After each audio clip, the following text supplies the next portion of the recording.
So apparently, Star Wars has a Luke Skywalker problem? You don't say. What's up, all my Yokshells, droids, and Wookiees? It's Anna, also known as that Star Wars girl, and in today's video, we are going to be talking about Luke Skywalker's future in the Disney Star Wars universe. I'm one of those people that I consider Disney Star Wars a completely separate thing than the Star Wars that I grew up with as a child. You know, George Lucas's Star Wars is very different than Disney Star Wars, and especially the direction that they've taken. George Lucas said it in his own words, if you don't believe me. I've kind of lost control of Star Wars, so it's going off in a different path than what I intended.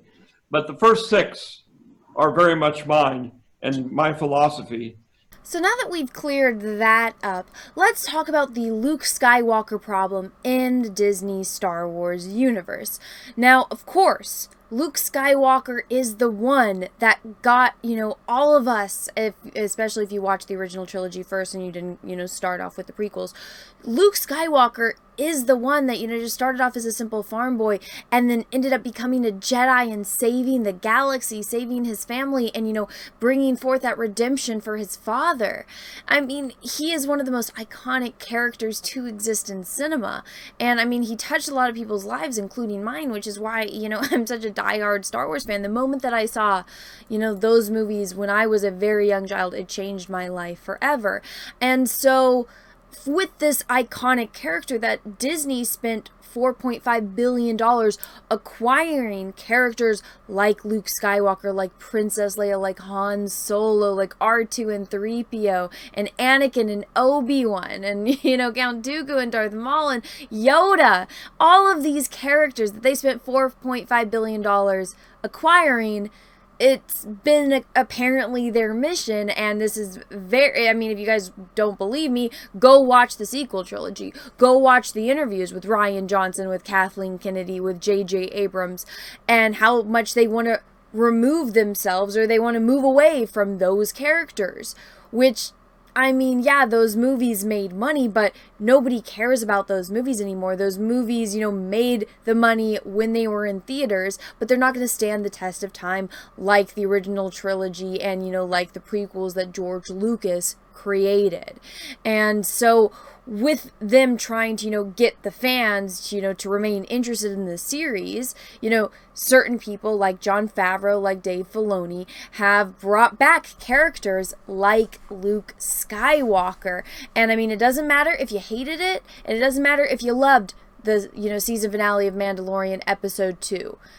I mean, you gotta admit, that episode broke the internet when they brought back Luke Skywalker, and it wasn't, the sissy, drinking milk, miserable, pathetic excuse of an existence of a man that they reduced Luke Skywalker down to in The Last Jedi.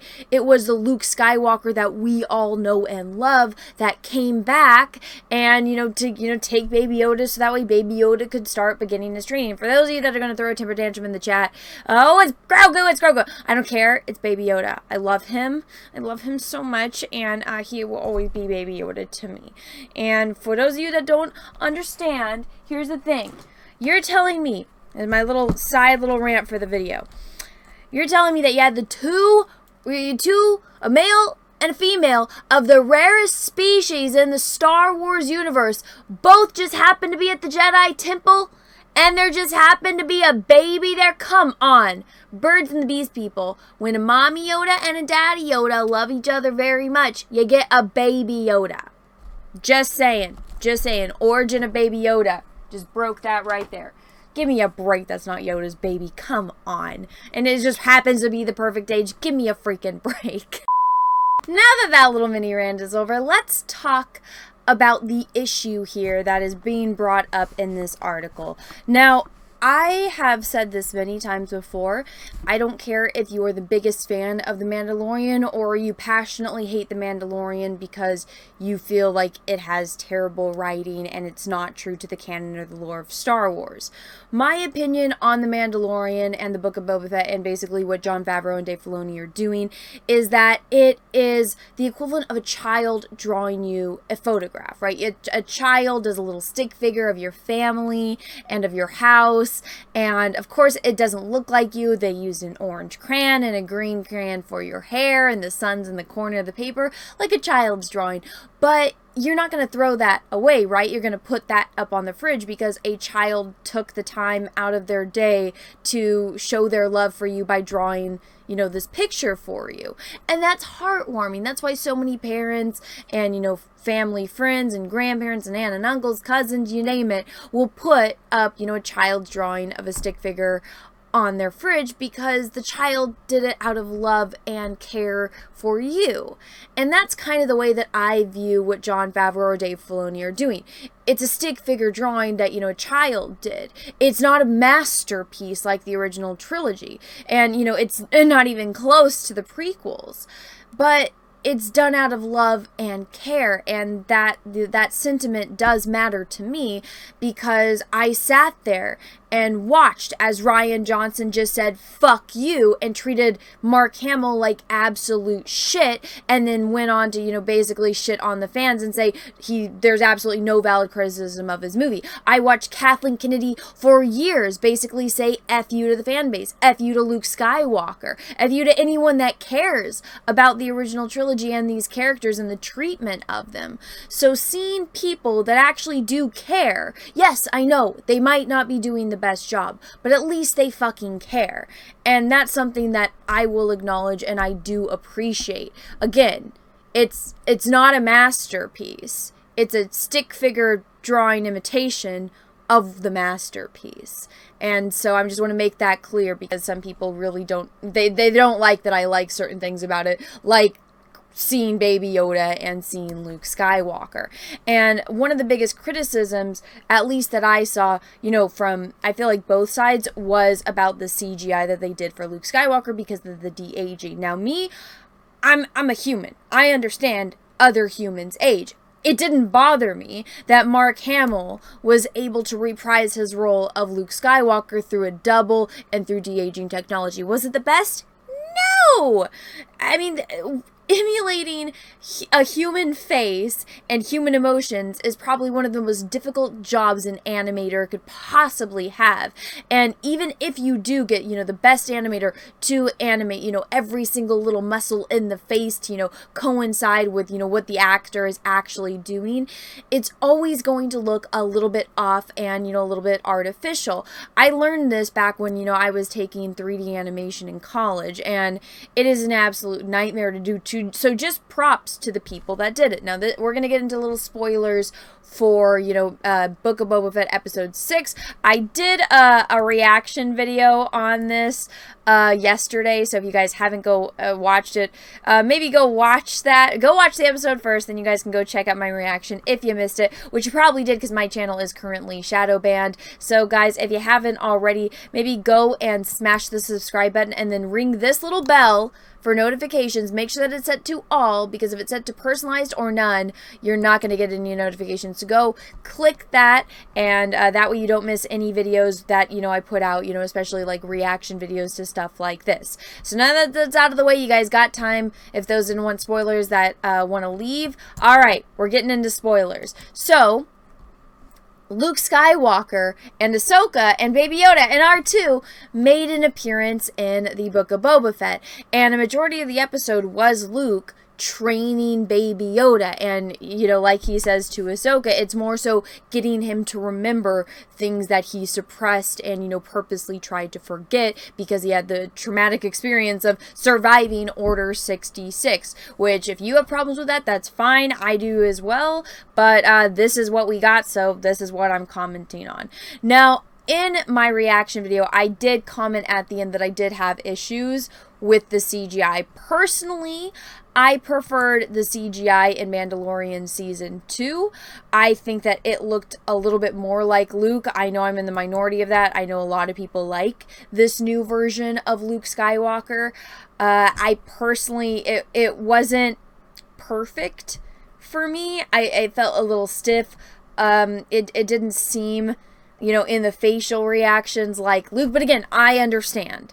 Mark Hamill is 70 years old. He's not, what, Luke's supposed to be, what, 28, 29 here?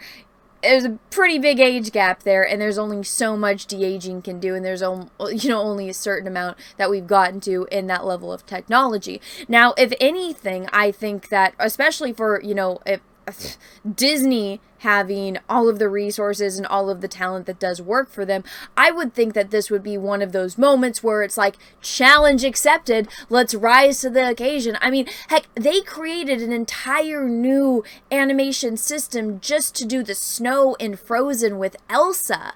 And I'm like, if you guys can do that, again, snow is very different than animating facial features, but it's like you guys have the engineers and the artists and the talent and the money there to make this technology work.